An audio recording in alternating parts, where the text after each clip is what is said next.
Morgan 44 Series 1 Roadster 1936. An island of constancy in an automotive sea of change, the Morgan Motor Company looks set to continue building its unique vintage-style cars well into the 21st century. Indeed, the Morgan 4/4 is the world's longest-running production vehicle, today's version being recognizably the same car as its 1936 forebear, and none the worse for that, as the ever-lengthy waiting list would seem to confirm. After formative years spent in the drawing office of the Great Western Railway, engineer HFS Morgan progressed to automobile manufacture, showing his first three-wheeled car at Olympia in 1910. The first four-wheeled Morgan appeared in 1936, powered by Coventry Climax's four-cylinder, inlet-over-exhaust engine. 2 years later, a special Climax engine sports model competed at Le Mans, qualifying for the Biennial Cup. A special standard 1,267cc overhead valve four-cylinder engine was introduced for the 1939 season and would continue to power the 4/4 model to 1950.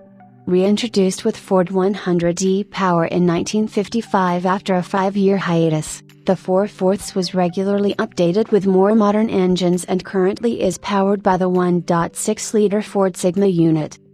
One of only 900 or so of its type built pre-war, and 142 built in 1936, this historic early 4/4 was supplied new to Carnarvon County with registration mark JC 3864 on December 1, 1936, its subsequent history being unknown. April 1959, when its first listing appears in its Buff logbook as being owned by John Roden in the UK.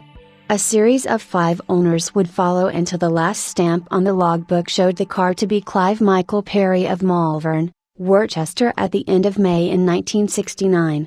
Clive had purchased the car in that year from one George Anthony Peter Kirley for the princely sum of 50, but photos contained in the copious records on the car show it to be in a rather sorry state by that point.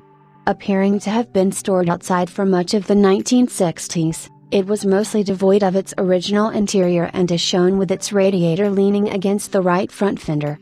It would be another decade before restoration was begun in earnest, with photos showing the car coming together beginning in September of 1980.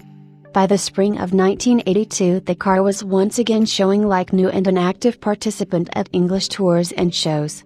Photos show the car getting judged on the field of the Walton Hall Concours in July of '82, and only 2 years later careening on the grass around tables at the 75 years of Morgan's production car trial at Dobsh Hill Farm. In the years that followed, in 096 would find its way to the track in a number of vintage races and hill climbs. An engine and carburetor rebuild would come in July of 1986. Clive Perry would retain the 4/4 for decades. In 2006 it was the poster car for Morgans at Mallory, celebrating 70 years of four-wheel Morgans, and it would further grace Morgan's own advertising when the company debuted the exclusive 70th anniversary edition of the 4/4. The current owner acquired the car early last year, and upon receipt of it here in the Northeast sent it to Brooklands Engineering Works in Stratford, Connecticut for thorough mechanical service at a cost of over $9,000 in July of 2016. The car is reported to be a strong runner and a very enjoyable driver. Four-wheel pre-wheel are rarely ever seen, and to find a first-year example is all that much rarer. Complete with a thick file of history including photo records going back to the 1960s, old UK logbooks, tax discs, and MOs, as well as recent service records, this lovely machine is no doubt a special opportunity that is not to be missed.